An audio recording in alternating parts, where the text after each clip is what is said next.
Bem-vindos ao Tudo sobre Futebol Americano, hoje para falar sobre os Algarve Sharks, uma história de resiliência.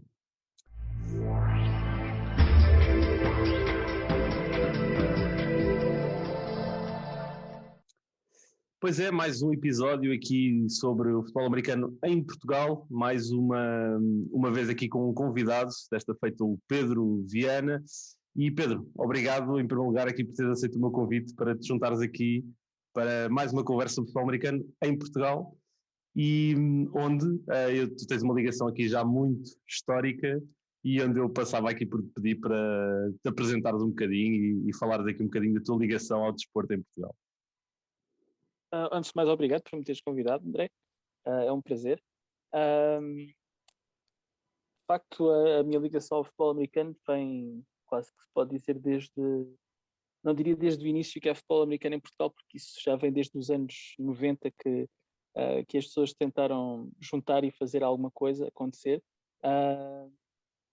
Temos de ter as equipas em Portugal, mas eu posso dizer que comecei na gênese do futebol americano organizado tal como o conhecemos hoje, em 2003, com na altura os Lisboa Capitals, a tentativa de fazer a primeira equipa em Lisboa, depois de onde surgiu dentro do grupo de amigos o Daniel Correia, que foi para o Porto, fez os Renegades, entretanto em Lisboa passou-se por chamar a primeira equipa por Crows, depois rapidamente decidimos que o nome não pegava muito e acabámos por criar os Crusaders, que acabou por ser assim a gênese de todas as outras equipas em Lisboa, portanto isto já em 2004, nessa altura. Portanto, depois disso, ter estado ligado à criação dos Crusaders, por motivos profissionais, tive que voltar para a zona de onde sou natural, para o Algarve, e foi aí em 2008 onde acabou por surgir pela primeira vez os Algarve Sharks, que só mais tarde, em 2014, é que vieram a competir na Liga Portuguesa.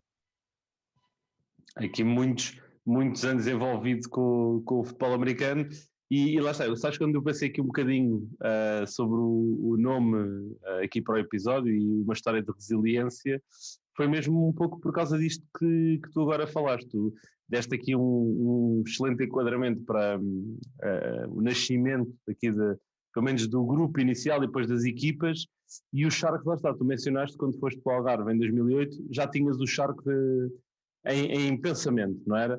Mas só em 2014 é que se acabou por materializar o projeto e a equipa. Queres falar um bocadinho aqui como é que isso aconteceu? Como é que conseguiste passar aqui, neste caso, de algo que tinhas na tua cabeça para algo fisicamente palpável e levar a equipa a competir então em 2014? Sim, claro. Não foi nada fácil, diga-se de passagem, porque eu, apesar de, portanto, eu deixei de morar em Lisboa, penso que terá sido em 2005, não recordo bem, e havia sempre, continuei a estar sempre ligado aos Crusaders, eu vim muitas vezes a Lisboa aos treinos, etc. Continuei a fazer parte do projeto embrionário na altura APD, para termos uma organização que regulasse o futebol americano em Portugal e tentasse juntar todos os clubes no mesmo barco. Portanto, estava sempre ligado, o bichinho estava sempre lá, e entretanto, como é óbvio, as conversas, os meus amigos conheciam, sabiam o que é que eu gostava, e entre conversas de amigos, desafios, contactos começaram-se a gerar, e em 2008, pela primeira vez, conseguimos ter um campo onde treinar, e a equipa começou a rolar, começámos a ter os treinos regulares, etc. Começou a aparecer cada vez mais pessoas. O projeto foi crescendo até que nós chegámos a ir treinar ao estádio do Algarve, e conseguimos um bom contacto com a Câmara de Lolé e as coisas estavam-se a encaminhar bem, só que de um momento para o outro, devido ao futebol tradicional, infelizmente lá está, foi-nos retirado todo o apoio, os horários, então, por isso, a equipa tinha gerado tais expectativas e estava a crescer tão bem, que as pessoas depois ficaram completamente desmotivadas e depois foi difícil voltar a juntar toda a gente outra vez de novo. Isso voltou a acontecer em 2012, quando o Don Dixon foi viver para o Algarve e nessa altura ele estava na zona de Portimão, entrou em contato comigo, sabia do projeto dos Sharks e disse, que tal nós conseguimos voltar a relançar o futebol americano no Algarve. E então foi nessa altura que falei com o Don e dissemos, ok, os Sharks neste momento eu posso tentar contactar todas as pessoas, portanto isto passámos de 2009 até 2012, em que não houve nada, tentar voltar a contactar com as pessoas, meter toda a gente interessada. Assim foi, com toda a gente consegui contactar, claro que não era o suficiente para voltar a formar uma equipa dos Sharks, e à altura, quando falei com o Don Dixon, que ele disse é assim, vamos juntar as duas equipas, vamos, na altura até o nome da equipa nem sequer ainda estava bem definido, em Portimão, ainda eram os Pirates. Aí eu disse, ok, os Sharks vão se juntar, juntamos aqui Sharks, Pirates, ficamos aqui, todos vamos, porque juntando os dois grupos é possível criar condições para competir, e um dia, se houver a oportunidade, quando houver possibilidade de haver sustentabilidade para as duas equipas, assim se fará, e o grupo, os Sharks poderão voltar a andar pela sua própria perna. E depois aconteceu que em 2014, por motivos familiares, eu morava na zona do Olé, e cada vez que ia aos treinos eram cerca de 160 km entre ir e vir 3 vezes por semana, a coisa começou-se a tornar muito incompatível com a vida familiar e também com a situação financeira, e então na altura a minha mulher ficou-se desempregada e então não conseguia estar a suportar essas idas para Portimão, e ficou decidido, olha, vou ter que deixar a equipa com muita pena minha. E é nessa altura que depois começam a aparecer pessoas que vêm, que dizem, pá, mas nós temos que fazer alguma coisa, aqui mais na zona de Faro, mais na zona central, e é aí nessa altura também que eu acabo por conhecer o presidente da equipa, o Bruno Caria, alguém que tinha vivido no Canadá, que tinha também um grande amor por este desporto, pelo futebol americano, e queria fazer alguma coisa, achava que merecia, que devia haver alguma equipa em Faro, e então pronto, foi aí que as condições se geraram para que houvesse, ou que os Sharks pudessem finalmente competir. Não foi fácil. Sim.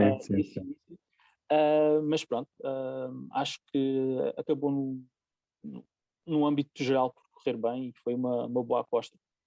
Sim, acho que sem sombra de dúvidas é uma história aqui fantástica de como tiveste que agilizar aqui muitas interações e ao mesmo tempo abdicar aqui, lá está, que tu falavas um pouco da tua família, e depois acabou por se alinhar os planetas e conseguiste aqui avançar com o projeto dos Sharks. E focando agora aqui um bocadinho então efetivamente nos Sharks, como depois acabaram por competir, se tu tivesses que utilizar uma palavra para descrever aqui um pouco a cultura que foste criando e foste fazendo parte no Sharks, qual é que seria aqui a palavra que tu utilizarias? Acho que a palavra ideal, aquela que melhor descreve, é família. E até porque isso foi muito cedo adotado pela equipa, porque aquela que passou a ser a música oficial da equipa foi uma música escrita por um dos nossos jogadores, o Filipe Correia, o nosso corner. Ok, sim. Logo no primeiro ano de existência da equipa. E não foi aí, ou seja, por quem sabe a história dos Sharks, a primeira época não foi a mais fácil, não é? Portanto, nós ganhámos 2 jogos na época toda, comparado depois com o sucesso que a equipa teve anos mais tarde, e na sua letra, mesmo sem eu ter pedido nada, foi aquilo que surgiu no seu sentimento do que era a equipa, foi One Team, One Family. Isso faz parte do refrão da música, e efetivamente foi sempre aquilo que eu tentei cultivar na equipa, foi que nós fôssemos uma família. Vai haver momentos em que vão haver discussões, em que nem toda a gente se vai entender bem, normal, mas o que é importante percebermos é que somos uma família, somos um grupo com personalidades diferentes, mas que tem que ter um objetivo comum, e como uma família saber-se apoiar nos bons e nos maus momentos. Portanto, claro que é mais fácil nos bons momentos, mas é nos maus que se depois acaba por ver o caráter da família. Sem dúvida. E olha, e tu mencionaste que, lá está, no início nem sempre foi fácil, os Sharks depois tiveram ali um período em 2015, 2016, em que inclusive tive a oportunidade de disputar uma final contra ti, estávamos em sidelines opostas, não é? E para mim, título pessoal, acho que foi a melhor final até hoje em termos desportivos que tivemos na Liga Portuguesa Sul-Americana, mas já lá vamos mais adiante. O que eu te ia perguntar era que tipo de liderança ou que tipo de enquadramento dentro da equipa tu gostas de ter, porque tu mencionavas aqui um bocadinho isso, que como uma família vão sempre haver bons momentos e momentos menos bons, não é? Como é que tu tentas gerir tudo isso no âmbito de líder da equipa responsável por aqui alinhar um grupo de homens, neste caso, para um propósito em comum? É a parte mais complicada de ser um treinador, porque o treinador tem muitas componentes, né? E principalmente quando és o treinador principal, tens a componente da tática, técnica, etc., que tu podes ter 100% de capacidades e confiança em que sabes tudo sobre a técnica e a tática do jogo, mas depois vem aquilo que, como treinador principal, para mim acaba por ser a coisa mais importante, que é a capacidade de liderança, que é como é que tu consegues unir um grupo de pessoas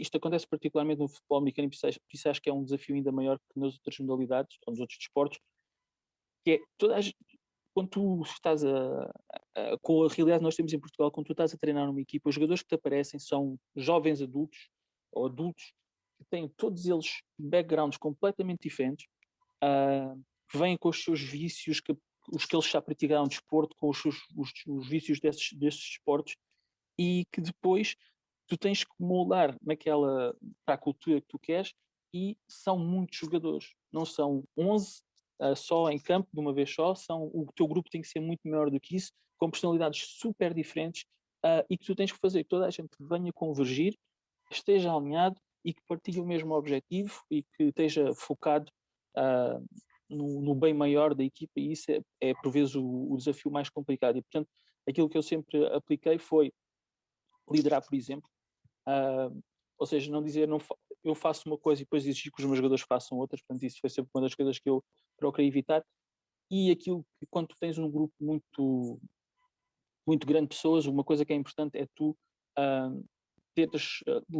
saberes sempre definir o precedente, ou seja, saberes que se eu aplico para este jogador estas regras, estes objetivos, eu tenho que aplicar a mesma balança, tenho que aplicar o mesmo peso e a mesma balança para toda a gente, porque senão depois tu não podes andar.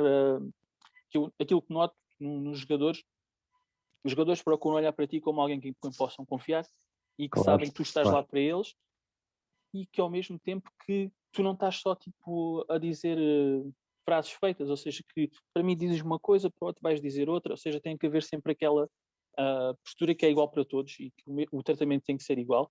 Ou seja, claro que depois os jogadores têm diferentes personalidades e tu não podes pôr os mesmos objetivos iguais para todos, não é? Porque cada um tem as suas características e a sua função na equipa, mas acho que o mais importante é isso, é saber não serpentear pelas coisas, é ter o mesmo peso e a mesma medida para toda a gente. Sem dúvida. Aqui haver alguma coerência, não é? E bom senso também em determinados momentos. Olha, e aqui em termos de, tu há pouco falavas do Filipe Correia, e eu lembro-me dele, era um excelente jogador, e eu agora vou-te lançar aqui o desafio, e eu sei que isto é uma pergunta complicada, de tu me dizeres quem é que foi o jogador mais talentoso que tu tiveste a oportunidade de ter no teu balneário, na tua equipa.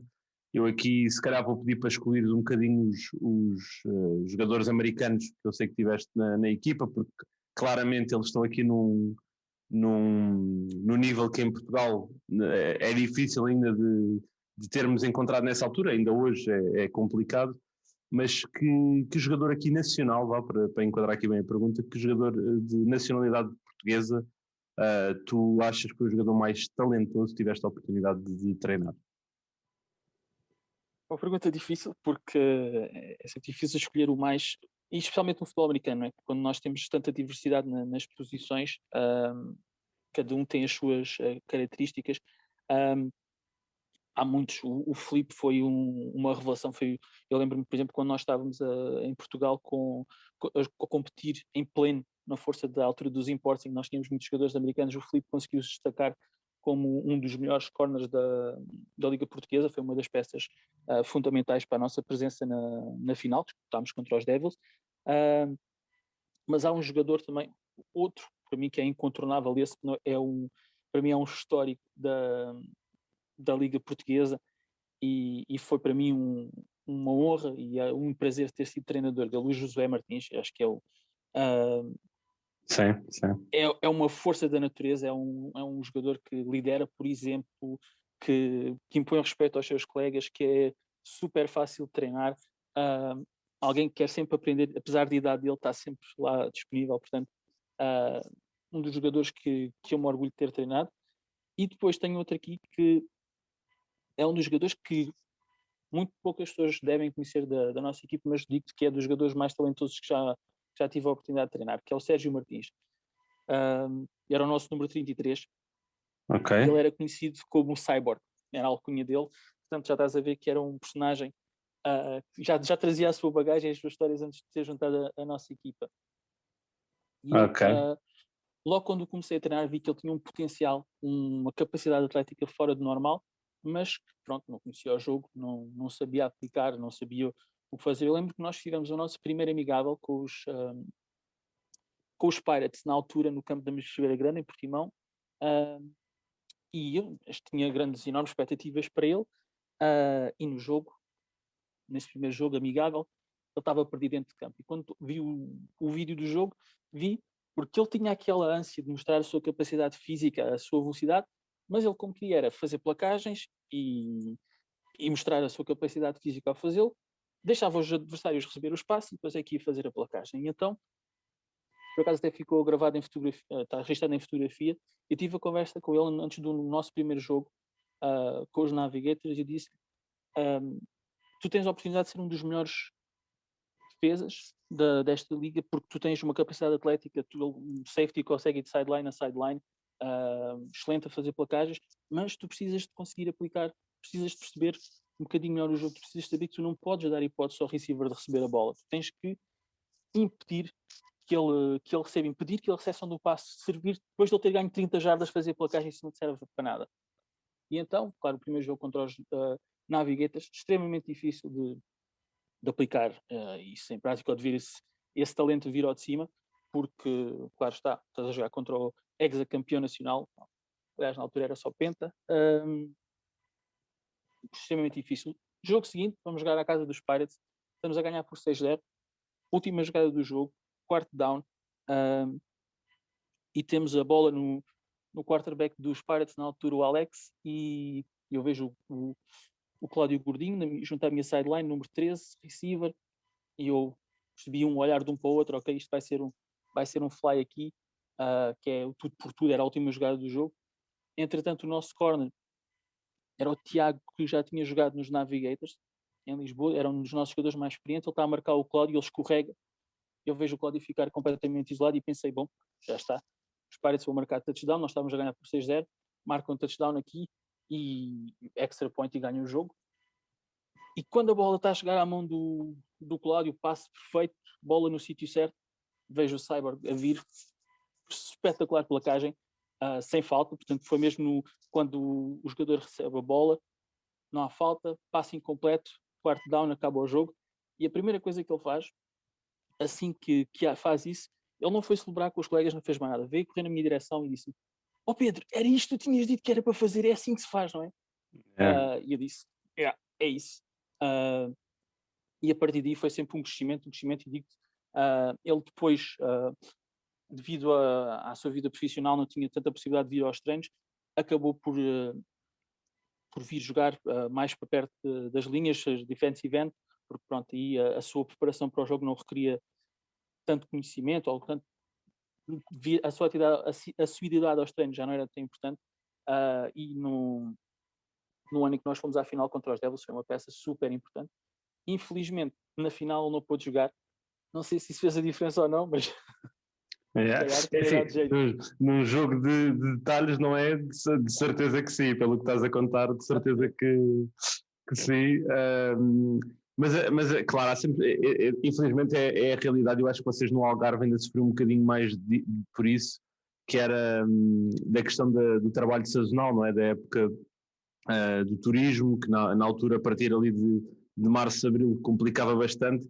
Vocês sofriam bastante com isso ao longo da temporada, infelizmente, e acredito que isso também não ajudava um bocadinho a isto que estavas a partilhar, que é o próprio desenvolvimento dos atletas, não é? Que depois por questões profissionais não podiam estar tão presentes nos treinos e depois obrigava um bocadinho a essas mudanças de posição, aqui por também em termos da própria aprendizagem do jogo. Tu sentias muito Exatamente. isso na equipa? Era a nossa maior, desculpa, era a nossa maior dificuldade, sempre foi essa, ou seja, Yeah. quando tu tens, por exemplo, equipas que noutras zonas do país chega ao final das férias do verão, fim de agosto, e tens toda a gente disponível para trabalhar, começas a trabalhar uma pré-época e tens toda a gente nos treinos, nós tivemos sempre uma dificuldade enorme, e eu cheguei a dizer isto, já não lembro, a um dos presidentes da Liga, e eu disse, eu neste momento, eu tinha 35 jogadores no plantel, e disse 20 jogadores da minha equipa trabalham ao fim de semana. Ou seja, isto, quando tu estás a dizer que tens gente que trabalha ao fim de semana, quer dizer também que tens pessoal que trabalha horários noturnos, etc. Portanto, quando tu estás a fazer os planeamentos dos treinos, saber quem é que vai ao treino é super difícil, porque tu não sabes quem é que é um que trabalha no aeroporto e tem o turno naquele dia está a fazer noite, no fim de semana. Eu tinha jogadores que trabalhavam na Ryanair, etc., que depois ao fim de semana não os tinha disponíveis porque estavam a voar. E quando tu tens, depois o pessoal todo trabalha na parte turística, ou seja, restauração, hotelaria, etc. E que isso deixa a equipa completamente desfalcada e fazes um planeamento na época assim, o mesmo planeamento dos treinos no dia a dia é super complicado.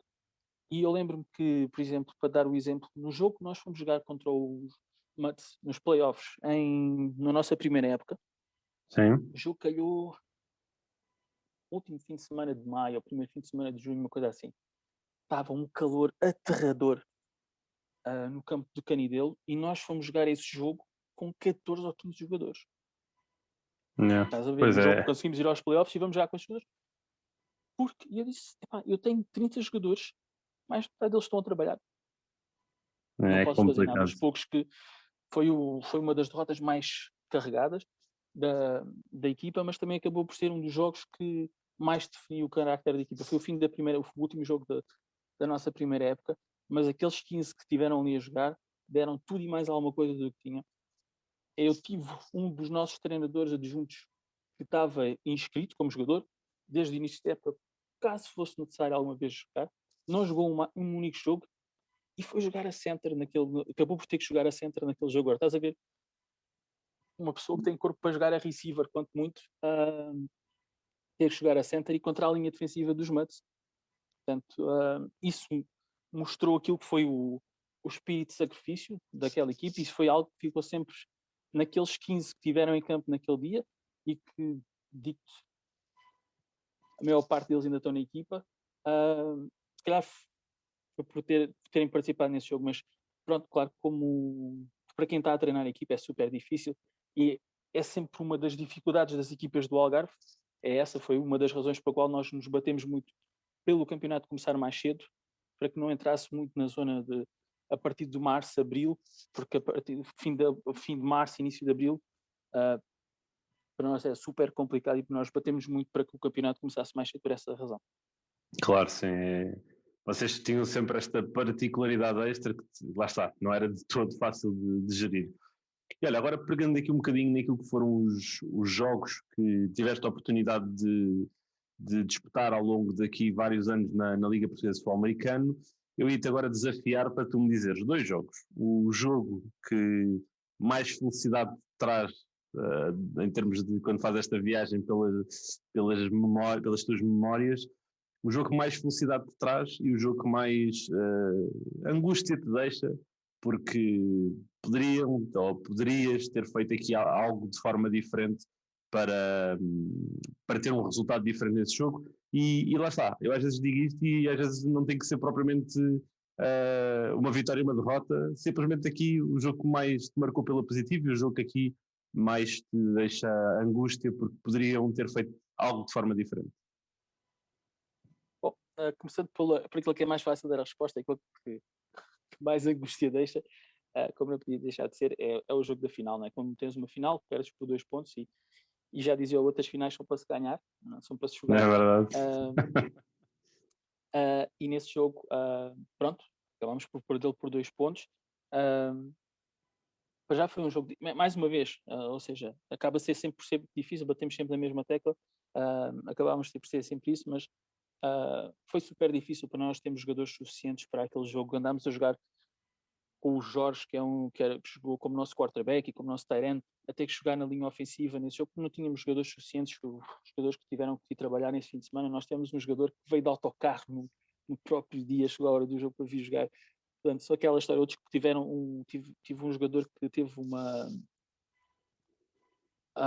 pneumonia, não pôde ir ao jogo. O Cyber, como já tinha falado também, peças importantes da equipa faltaram, pronto, mas isso não é desculpa, o que interessa são os que lá estão. E pronto, né, entre essa tentativa de gerir toda a gente, quem é que jogava aqui, quem é que jogava ataque, quem é que jogava defesa, tenho algo que pode ser, que é uma certa forma um arrependimento, que é nós temos um jogador, se nós começarmos a falar dos melhores jogadores que eu tive, não falando só dos portugueses, falando também dos estrangeiros, o Augustino, que era o nosso linebacker e também running back. Sim, um verdadeiro terror. Um verdadeiro terror. O Augustino, o irmão dele, era center dos Cardinals e é mais um daqueles jogadores, quando tu conheces, tu dizes assim, este rapaz só teve um azar que é não ter o tamanho prototípico daquilo que as equipas da NFL acham que um linebacker deve ter. Porque o talento que ele tinha dentro de campo era uma coisa fora de série. E eu tinha ele a pedir-me o jogo todo, mete mais no ataque, mete mais no ataque, mete mais no ataque. E eu, como treinador principal, tentar gerir a coisa toda entre não cansar muito, porque eu precisava dele na defesa, ainda por cima estava desfalcado na defesa, faltavam peças importantes na linha defensiva. E no fim acabei por o meter, mas já foi tarde, ou seja, não foi o suficiente, faltava mais 2 pontinhos para nós faltarmos mais 2 pontinhos para empatar e 3 pontos para poder vencer o jogo, mas se calhar se ele tivesse jogado mais no ataque a história teria sido diferente, nunca saberemos, mas pronto, existe sempre esse se, será que isso podia ter sido diferente? Sem dúvida, é sempre, é o que estavas a dizer, é o que estávamos a dizer há pouco, é sempre um jogo de detalhes, não é? Mas ok, é nas pequeninas coisas. Yeah. Eu lembro, por exemplo, posso dar um exemplo, nós treinámos durante 2 semanas para a final uma jogada que era uma jogada em truque, e durante a semana toda, durante as 2 semanas que treinámos, a jogada saiu impecável mesmo quando treinámos contra a defesa, saiu sempre bem. E na final, acho que o nosso running back estava a dormir, a um direct snap para o running back, e depois havia ali umas trocas de bola e ele estava a dormir, não sei o que ele estava a fazer, e a bola passou-lhe ao lado, ele nem sequer estava à espera do snap direto para ele, e nós tivemos a treinar 2 semanas para isto, olha. Yeah. Acontece. Mas é tal coisa, é um jogo de detalhes, são pequenas coisas que acabam por fazer toda a diferença. Sem dúvida, sem dúvida. Mas pronto, olha, tinhas mencionado aqui o jogo mais icónico, não era? Ou aquele que tem água, né? Mas sim. também Sim, era isso. O outro jogo. Eu acho que haverá 2, para mim, que são marcantes. Um na primeira época, foi a nossa segunda vitória, e foi quando finalmente a nossa equipa teve a possibilidade de medir forças com um adversário que estava mais ou menos ao seu nível. E foi quando nós jogámos pela segunda vez com os Pirates na nossa casa. Portanto, jogámos primeiro na casa deles e depois jogámos na nossa casa. E foi esse jogo deixou uma marca muito positiva pela felicidade de ver aquele grupo de jogadores que tinha começado a juntar-se a treinar em setembro, e nós nessa altura estávamos em março, abril, ainda nem sequer era bem abril, acho que era na altura de março, e ver aquele grupo conseguiu juntar-se e pôr em prática todas as ideias, ou seja, conseguir ter um fio de jogo, ter uma ideia de jogo, ter um plano condutor, ter a equipa a trabalhar em uníssono, com o detalhe adicional de no início as coisas não estavam a correr bem por nervosismo, por a equipa estar a pensar demasiado, a tentar fazer demasiado, e quando nós conseguimos acalmá-los, não houve mais ninguém que nos segurasse nesse jogo, e a equipa carburou 100%, e foi uma vitória muito, muito saborosa por isso, porque foi, apesar de nós já tínhamos ganho o jogo na casa dos Pirates, mas foi um jogo por 6-0, ou seja, dava assim a impressão que foi assim um bocado ao calhas lá, por sorte, e naquele jogo deu para a equipa mostrar aquilo que valia e aquilo que sabia naquela altura. Outro jogo, para mim também foi muito especial, foi o jogo que nós jogámos contra os Crusaders. Não me consigo lembrar qual foi o ano, foi no ano em que os Devils depois se acabaram no final com os Dragons em Évora. Ok. Eu já me lembro já sei qual é o jogo que vais dizer, sim. E que nós jogámos foi num estádio que não era o estádio habitual, num campo que não era o campo habitual dos Crusaders, e ainda por cima o nosso último jogo tinha sido na casa dos Crusaders, no campo das Fontinhas habitual, nós tínhamos perdido. Já temos importe e tudo mais, e mesmo na viagem para baixo, que foi um dissabor todo o tamanho que temos perdido aquele jogo. E eu falei com o resto da equipa técnica e disse: nós temos que abanar aqui as coisas, temos que mudar, temos que pensar em algo diferente. E pronto, e entre todos discutimos e dissemos: vamos ter algo completamente radical para este jogo. Tínhamos 2 semanas para implementar, mas a equipa precisava daquela mudança e houve muita gente que disse: não, mas isto é demasiado radical, isto não vai correr, nunca vai correr bem. Tenho que dar os parabéns aos meus treinadores, tiveram uma dedicação enorme. Tivemos sessões extra de treinos de vídeo, etc., mostrar os novo playbook, as novas jogadas que íamos fazer. 2 semanas, equipas amadoras como as nossas, que treinavam 2, 3 vezes por semana, que nem sempre têm todos os jogadores, conseguir meter toda a gente on the same page, como se costuma dizer, e depois chegámos ao jogo e as coisas funcionaram a 100%, e toda a gente que nos duvidava mesmo, havia jogadores, como é óbvio, quando tu fazes uma mudança assim tão radical, que dizem, têm as suas dúvidas e acham que não vai funcionar, e aquela nossa primeira parte foi algo fora de série.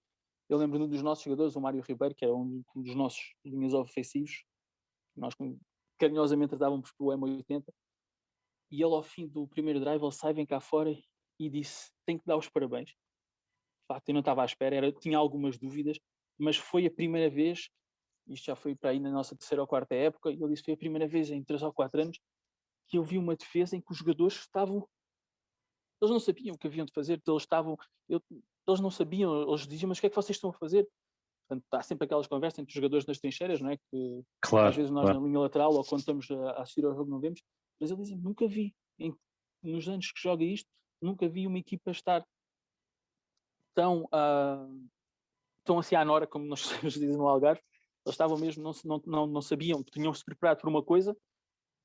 E curioso, porque eu lembro-me de estar aí para a minha sideline e ter passado pela zona onde estava o coordenador defensivo dos Crusaders, o Michael, e ele dizia: vocês, ao passar, ouvi ele dizer: vocês só têm que se preocupar com fazer isto é assim, eles só fazem sempre a mesma coisa. E eu pensar: bom, se vocês estão preparados para isso, vão ter uma desagradável surpresa no jogo de hoje. E pronto, e assim foi. Acho que foi aquela primeira parte foi uma primeira parte marcante, e foi para mim de uma satisfação, porque ver que aquilo que nós tínhamos planeado correu bem, e mesmo os ajustes que nós fizemos em jogo correram também muitíssimo bem. Eu lembro que há uma jogada que agora estou-me a tentar lembrar do nome, acho que ele agora é o quarterback dos Crusaders, o Matias. Sim, o Matias faz uma interception e aquilo era uma jogada que nós tínhamos dado, e disse, na altura o John era o nosso quarterback, e disse: não há problema, John, a gente vai fazer a mesma jogada, e a gente já sabe que ele vai fazer o mesmo design, pump fake, fazemos ali uma simulação e tu vais ver que o nosso receiver vai estar aberto. Pronto, dito e feito, a mesma jogada, bait, e a bola por cima da defesa, o jogador completamente isolado, o receiver, e touchdown fácil. Portanto, até os próprios ajustes que nós fomos fazendo dentro do jogo correram bem, portanto foi uma vitória bastante gratificante essa.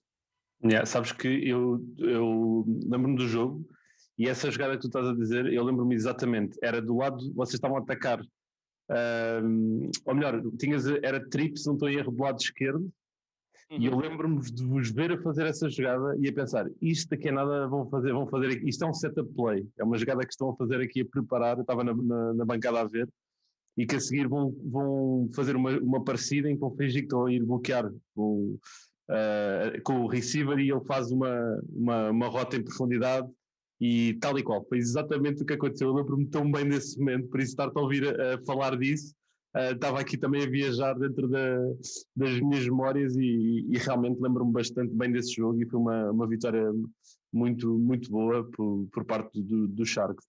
E olha, falando aqui um bocadinho agora, passando aqui já para a fase final, aqui para o último quarto da nossa conversa, pegando aqui um bocadinho nessa fase que já mencionámos aqui em que disputámos a final e que quer os Devils, quer os Sharks tinham atletas americanos no plantel que, lá está, elevaram a qualidade de todos os outros jogadores à sua volta, é uma coisa que é natural, é orgânica de acontecer. Tu achas que essa foi a melhor fase do futebol americano em Portugal? É sempre complicado falarmos sobre isso, portanto, isso é um assunto que é um bocadinho touchy para muita gente. Eu, pelo menos, posso dizer como base, por exemplo, para a equipa dos Sharks, aquilo foi muito importante os americanos, a vida de import players, era nós podermos ter jogadores com os quais podíamos contar nos treinos assiduamente e isso servir como base agregadora para o resto da equipa. E isso acabou por também se transformar na qualidade de jogo que nós tínhamos em campo e também, para mim, uma coisa que era muito importante era a qualidade do espetáculo que podíamos proporcionar. Ou seja, acho que é uma das coisas que principalmente no nosso país faz muita falta, porque o futebol americano para muita gente é uma coisa estranha, então tu tens de tornar o jogo apetecível, tu tens de tornar o jogo agradável para quem vai ver. Só que depois aqui há uma linha tenue que é difícil de andar em torno dela, que tem a ver com o seguinte, é que se tu também tiveres equipas que estão sempre a ganhar por muitos pontos e que não há competitividade, isso também não chama ninguém, ou seja, quando tu tens equipas a ganhar 77-0 e coisas do género, quando tens uma disparidade de resultados muito grande, isso também não te traz nada. Mas também, quando tu tens aquele jogo que havia muito, eu fiz parte de jogos como esse, por exemplo, quando nós jogámos com os Pirates, foi um 6-0, então, um jogo super chato de se ver para quem está a ver algum jogo daqueles, em que é punt, passe incompleto, corrida para no gain, corrida para loss, punt. Ou seja, quando tu tens um jogo também que é uma batalha defensiva, apesar de, para quem gosta do desporto, pode dizer, está a ser um jogo taticamente espetacular, mas quando tu queres espalhar o desporto, tu queres que as pessoas gostem, tu queres é ter um jogo aberto, em que as equipas estão taco a taco, sim senhor, há touchdowns, há pontos, há jogadas de emoção a acontecerem, mas também existe competitividade, não existe uma disparidade muito grande, porque estás a ver uma equipa a marcar 11 touchdowns e outra não faz nada, para quem está a ver no público diz, são sempre os mesmos que ganham, não tem piada nenhuma. Portanto, eu acho que nessa altura o que acabou por acontecer é que, apesar de nós termos tido uma hegemonia dos Devils, em que os Devils ganharam vários títulos, mas os jogos nessa altura, até mesmo quando as equipas tinham importes, não era uma vitória garantida que a equipa ia chegar lá e ia ganhar, quem tinha os importes, ou eu, quando tinha uma equipa já contra jogadores só portugueses, ou seja, havia essa competitividade, os jogos eram emotivos. Agora, hoje em dia, por exemplo, já não vivo em Portugal desde 2019, portanto, o seguimento que eu vou tendo da Liga já não é o melhor ou o mais próximo, infelizmente, mas acho que é algo que devia ser pensado em termos de organização, que se calhar o que faz falta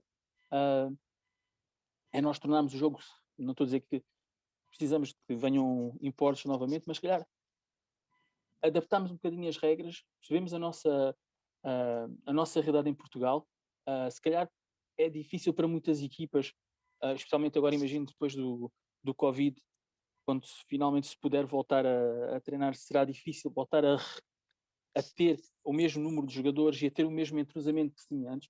Portanto, acho que se calhar tem que se fazer adaptações às regras para tentar que o jogo seja o mais aberto possível, em que haja maior espetacularidade no jogo, que haja emoção, que haja pontos a serem marcados e que isso acabe por voltar a atrair as pessoas para que o desporto possa continuar a crescer em termos de popularidade.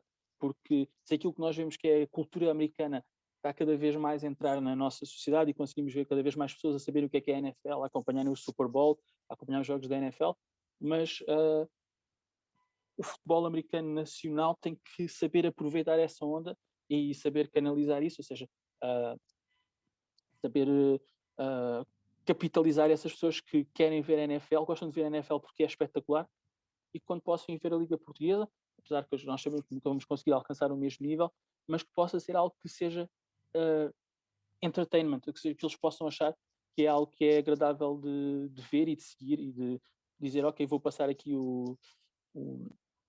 umas horas a ver este jogo, porque o futebol americano não vive só dos jogadores que tu tens em campo, é importante tu teres o público, é importante tu teres pessoas que estão interessadas em ver os jogos, que estão interessadas em acompanhar a equipa, em ser sócios da equipa, e depois passa-se o passa-palavra, não é? As pessoas que vêm ver, mesmo que ele não jogue, pode desempenhar uma função interessante no clube, pode ter um amigo, se calhar, esse sim está interessado em vir, e pronto, isso quando é uma experiência agradável o jogo, é mais fácil tu passares a palavra do que se for uma experiência entediante estar a assistir a um jogo de futebol americano em Portugal. Sem dúvida, sem dúvida. E já deixaste aqui um excelente mote para aquilo que vai ser aqui uma fase pós-pandemia que eu concordo com o que disseste, acho que vai ser aqui um bocado regressar ao passado em termos de voltar a tentar atrair novamente pessoas aqui para o desporto em Portugal. Olha, eu tenho aqui uma última pergunta para ti, que eu sei que tu és também um grande seguidor da NFL, também tiveste aqui durante vários anos ligados à promoção do desporto, quando a NFL era transmitida através da Sport TV. Agora está na Eleven, onde eu tenho também aqui continuado um bocado o trabalho que tu e o Ricardo Silvestre faziam e muito bem na divulgação do desporto. E o meu desafio para ti é, se tu tivesse a oportunidade de trazer um treinador da NFL para Portugal para treinar uma equipa tua, que treinador é que tu trazias e porquê? Aqui também por ser um bocadinho qual é que o treinador que tu mais gostas e que tu trarias para tentar implementar aqui uma cultura contigo dentro da equipa. Bom, bom, aqui tem que ser caseiro, não é? Porque neste momento é o meu treinador favorito, ainda por cima é o treinador da minha equipa, ou seja, portanto, se tivesse escolher um treinador que eu quisesse ter aqui a treinar uma equipa minha, seria o Sean McVay, o head coach dos Rams, mas também ao mesmo tempo sei que seria um choque para ele, e quem quer que fosse os jogadores da equipa, ele teria uma dificuldade enorme, porque ele é um homem que anda com as pilhas carregadas a 300%, tem uma energia que nunca mais acaba, o homem que conhece e debita futebol americano a níveis muito elevados, de conhecimento atacante e tático, portanto eu acho que ele ia ter um ataque cardíaco quando tentasse explicar a um jogador português da forma rápida como ele fala, tem que fazer isto assim, assim, assim, assim, sabe? Muito rapidamente ao jogador, tentar implementar todos os seus o seu playbook com todas as suas particularidades, ou seja, está anos-luz acima daquilo que nós fazemos em Portugal. Portanto, de forma egoísta, eu diria, ok, eu quero este treinador porque é o treinador que para mim é o meu favorito, mas se eu tivesse de trazer efetivamente de treinador para Portugal, alguém que soubesse adaptar à realidade, tirar partido da melhor forma dos jogadores que tem, aí a escolha incontornável seria Bill Belichick, porque nesse aspecto é um treinador que eu falo muitas vezes naquilo que é a sua aproximação ao draft, em que muitas equipes dizem, este jogador é um jogador que é mediano nisto, é só bom naquilo, portanto não tem tanto valor. E para Bill Belichick isso não interessa. O que interessa é que este jogador é excelente nesta coisa. Ele pode ser mediano ou muito mal nas outras, não interessa. Porque eu vou pô-lo é fazer aquilo que ele faz muito bem. E quando tivermos uma situação em que ele não estará muito à vontade, eu tiro do campo e porque tenho outro que para essa situação faz muito bem, mas que se calhar nas outras não faz tão bem. Portanto, é muito isso aquilo que ele é capaz de tirar dos jogadores e aquilo que ele empresta às suas equipas. E, portanto, acho que isso em Portugal é uma mais-valia fora de série, porque pronto, em Portugal aquilo que é mais importante é saber se adaptar àquilo que temos e não tentar forçar nada, onde algo que nós imaginamos na nossa cabeça que seria o ideal, mas por isso diria que Bill Belichick seria a escolha ideal. Eu acho que quer um, quer o outro eram incríveis, não é? Mas percebo claramente aqui a tua escolha. E Pedro, olha, uma vez mais, muito obrigado aqui por teres aceito o desafio e por teres aqui estado comigo aqui uns bons minutos e partilhares a história dos Sharks e aqui todo o percurso e todo o trabalho que também desenvolveste aqui no futebol americano em Portugal. Deixo também aqui um agradecimento a todos aqueles que nos acompanham aqui no Tudo sobre Futebol Americano. Já sabem que vamos continuar aqui com esta senda de todos os sábados, trazer aqui conversas com pessoas ligadas ao futebol americano nacional, futebol americano em Portugal. Por isso, continue aqui connosco. Uma vez mais, obrigado a todos. Pedro, novamente, obrigado e até ao próximo episódio.